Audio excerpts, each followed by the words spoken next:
কোথায় বলো না গোপীনা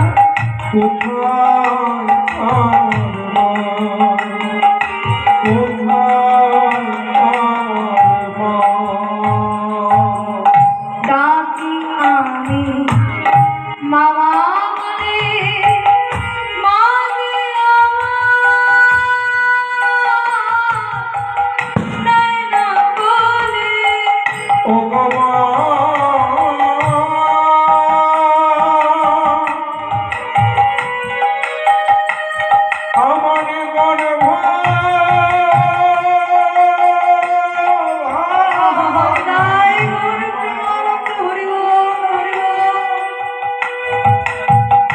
বলো কোথায় গেলে বলো না গোপীনা তোমায়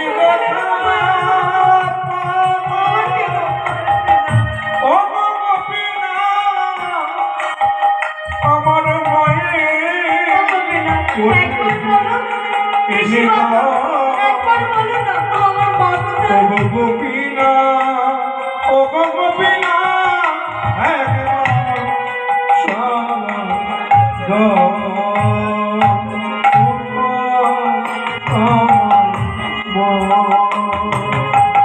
ডাকি আমি মা বলে মাগে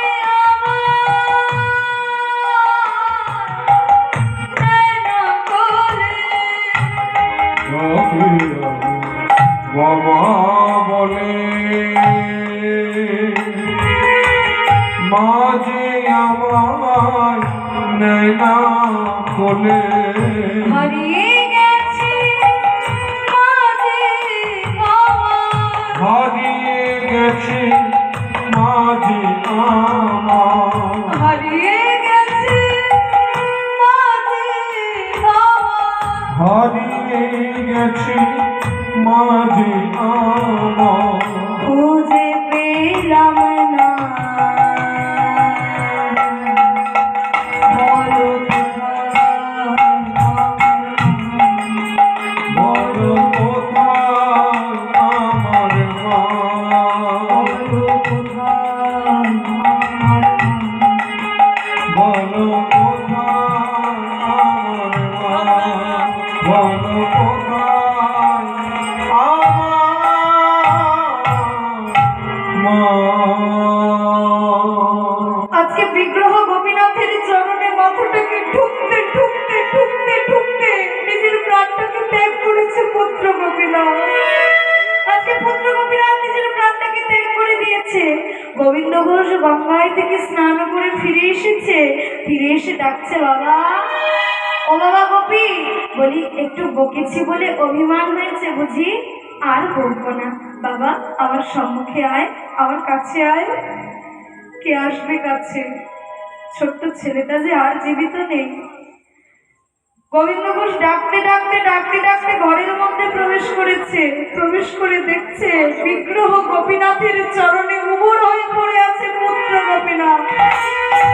তাড়াতাড়ি করে গোবিন্দ ঘোষ গিয়ে পুত্র গোপীনাথকে কোলে তুলে নিতে গেছে। সঙ্গে সঙ্গে গোপীনাথের মুখ থেকে ছলকে ছলকে পড়ছে রক্ত। গোবিন্দ ঘোষ চিৎকার করে উঠে বলল, না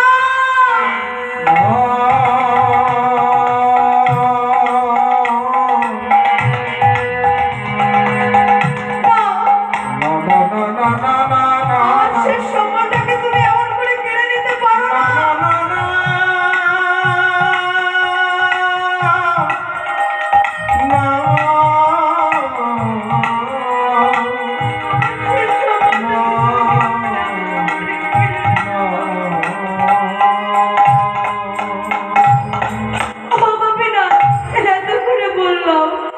পুত্রটাকে কেড়ে নিলে স্ত্রীটাকে কেড়ে নিলে পুত্রটাকে কেড়ে নিও না।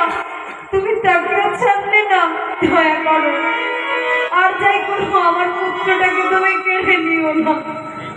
ও গোপীনাথ, দয়া করো, দয়া করে আমার পুত্রটাকে তুমি ফিরিয়ে দাও। দয়া করে আমার পুত্রটাকে তুমি এমন করে কেড়ে নিও না।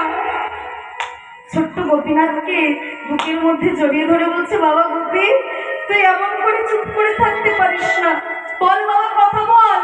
একবার বাবা বলে ডাক, তুই এমন ভাবে আমাকে ছেড়ে চলে যেতে পারিস না বাবা। ও বাবা, কেন তুই এমন করে চুপ করে আছিস? উত্তর দে বাবা, এমন ভাবে তুই আমাকে ছেড়ে চলে যাবি না। কথা বল, কথা বল।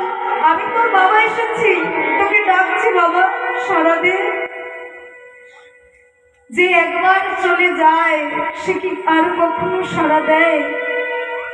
যে যায় সে কখনো ফেরার জন্য যায় না। ছোট্ট ছেলেটার দেহের মধ্যে